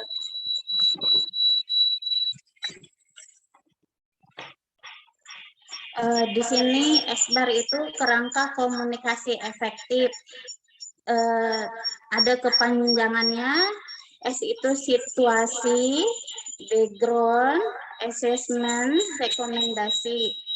Situasi itu kita melaporkan ke dokter, menyebutkan salam, identitas kita, identitas pasien, dan keluhan dan TTP. Background itu riwayat penyakit sekarang atau terapi yang sudah diberikan. Assessment itu kondisi pasien saat ini, rekomendasi apa yang harus kita lakukan atau sudah kita lakukan tapi membutuhkan instruksi lanjutan. Misalnya pasiennya sesak, saturasi 88, kita berikan NRM 13 atau sampai 15, tapi pasien masih sesak, berarti kan ada obat-obat yang harus kita berikan untuk mengurangi keluhan pasien, atau kita lapor ke dokter untuk melihat kondisi pasien, atau lebih tepatnya dokter jaga. Bu, itu aja, mohon koreksinya bila banyak kurang atau salah. Baik, terima kasih Bu Indri. Pada prinsipnya kalau kita lihat ketika standar itu ada, ketika sistem itu sudah dibangun, artinya memang pengaplikasiannya pasti akan sama. Nah, ini juga yang terlihat dari beberapa paparannya Bapak Ibu sekalian ketika SKP 1 dan SKP 2 dijelaskan gitu ya. Nah, itu aja sih kalau saya perhatikan sih pasti semua udah pada paham ya, SKP 1 dan SKP 2. Hanya saja mungkin saya menambahkan yang SKP 1 sedikit. Di beberapa rumah sakit kadangkala sampel laboratorium itu mereka masukkan ke dalam packaging lagi, plastik lagi untuk kemudian didistribusi, ditransfer ke laboratorium. Nah, kadangkala kita suka miss-nya di situ ya kan. Label itu hanya ada di luar dari plastik packaging tadi, tapi di kontainernya itu nggak muncul. Sekedar mengingatkan saja Bapak Ibu. Sama kalau nggak tahu kalau di rumah sakitnya Bapak Ibu ketika operasi apakah menggunakan double gelang tangan dan kaki, baik itu tindakan operasi maupun pada bayi mungkin. Kalau operasi Pada bayi iya Bu. satu gelang. Kalau operasi enggak. Oh, kalau operasi enggak ya. Jadi tapi pada bayi iya. Baik. Ya, pada bayi baru. Iya, betul, pada bayi baru ya. Baik, ini kalau dilihat waktu kayaknya udah mau masuk ke yang materi berikutnya, betul ya? Iya nggak Mbak Heni? Iya, Bu. Oke, ya sudah. Berarti ini kan rasanya masih ada beberapa lagi. Kita akhiri dulu sampai di sini mungkin ya, supaya memang Bapak Ibu masih ada waktu untuk istirahat lagi, masuk ke term berikutnya. Ya, jadi saya titip saja untuk yang berikutnya. Kita bisa ketemu lagi di pertemuan yang berikutnya. Terima kasih Bapak Ibu yang luar biasa yang sudah. Terima kasih juga ya Bu. Pencerahan kepada kita semua menyamakan persepsinya. Mohon maaf lahir dan batin. Kita ketemu lagi pekan depan. Terima kasih Bu. Assalamualaikum warahmatullahi wabarakatuh. Waalaikumsalam warahmatullahi wabarakatuh. Waalaikumsalam. Ayo.